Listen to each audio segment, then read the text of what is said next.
প্রথম দেখাতে আমি প্রেমে পড়েছি তোমার চোখে আমরা দেখি। সম্প্রতি সামাজিক মাধ্যমে নারী পুলিশের দিকে তাকিয়ে এক আসামির রোমান্টিক হাসির একটি ভিডিও ভাইরাল হয়েছে।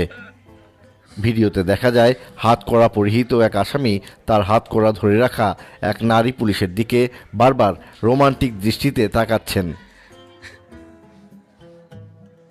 এ সময় তার প্যান্ট ধরে রাখা পুরুষ পুলিশ সদস্য তাকে বারবার বাধা দেওয়ার চেষ্টা করছেন। এক পর্যায়ে হেসে ফেলেন সে নারী পুলিশও। শুধু ভাবে তোমাকে। ফেসবুকে ভিডিওটি প্রচার করে অনেকেই দাবি করছেন এটি একটি বাস্তব ঘটনা, যা নিয়ে সংবাদও প্রকাশ করে বেশ কিছু সংবাদ মাধ্যম।